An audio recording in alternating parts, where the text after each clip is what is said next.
are back in business.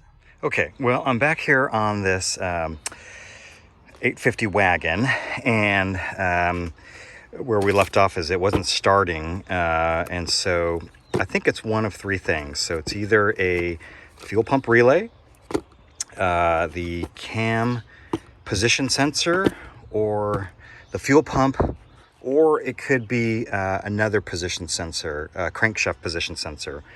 But that's really expensive. So, and also I forgot to order it. So I'm going to go ahead and try these one at a time. So let me go ahead and do the fuel pump relay, see if that helps get it started. But I had a couple spares.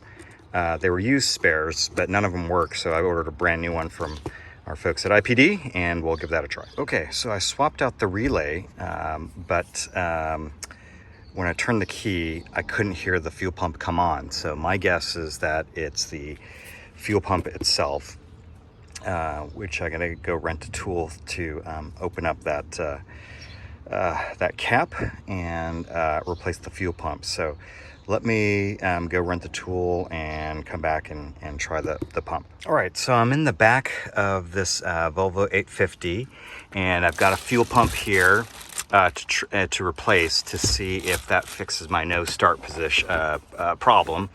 And I rented this tool. It's a fuel pump replacement kit from AutoZone, and you put on deposit, and then after you use the tool and you return it to them, they will refund 100% of your deposit. So it's basically a free rental. And this tool doesn't fit perfectly. I've rented it before to open up the top of the fuel pump to open it up, but it works okay. So I went ahead and rented it again, and I'm just going to go ahead and follow Robert DIY's procedure on how to get to the fuel pump. So let me go ahead and take out this third row seat and get going. Okay, so once you take this access cover off, and it's just a bunch of 10 millimeter nuts, you'll get here, and then you can take this tool, which is part of the kit, and you just want to kind of get these underneath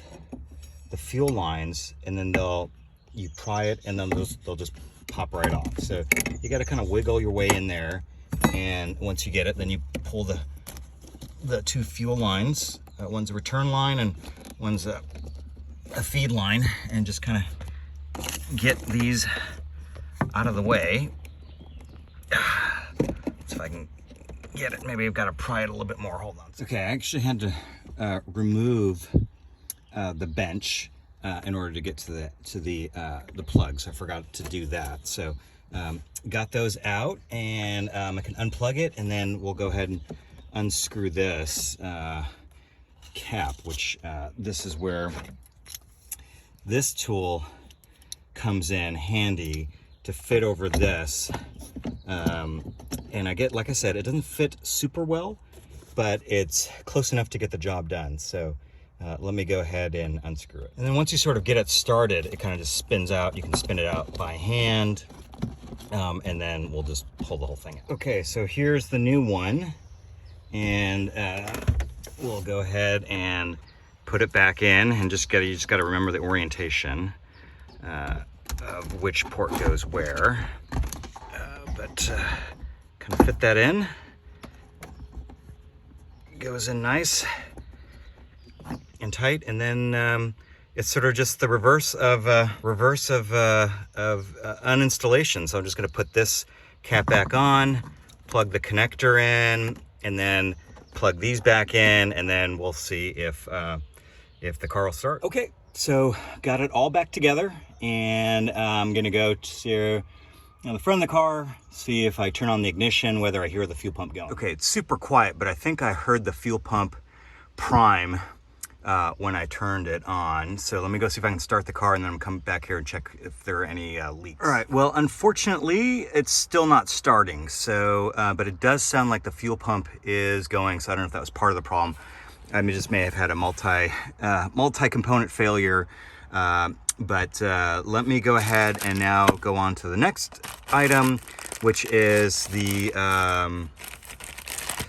cam position sensor. So I'm gonna go ahead, get under the hood and replace this and see if that solves the problem. So you can see the cam position sensor back here behind my intake tube. So let me go ahead and first disconnect the battery and then make some space here so that I can unscrew that and screw it in. Okay, so I've got the old one out and it's just two Torx 40 screws.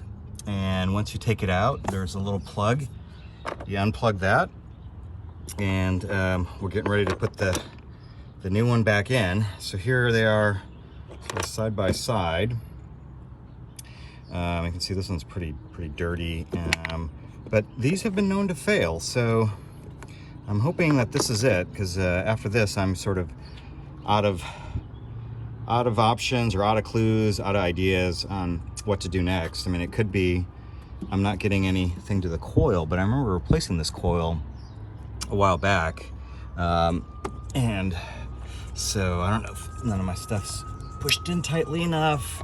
I mean, I'm not getting a misfire, it's just a no start. So let me put this back in, start it up, see what happens. Okay, got it installed, plugged in, put the air box back, plugged back in the mass air sensor, so everything's back in, batteries plugged back in. So let's keep our fingers crossed, get back in and see if we can start this sucker up. And we're back in business. So I guess it was just that camshaft position sensor that was out, but I went ahead and anyway and replaced the fuel pump. That looks like it's been kind of old, so I can hang on to it as a spare, but it looks like we're back in business. So let me go take it for a smog check, see if I can pass, and we'll be back on the road. Okay, the car's running and I don't see any leaking back here at the fuel pump, the new fuel pump I put in. So let me go ahead and button everything back up.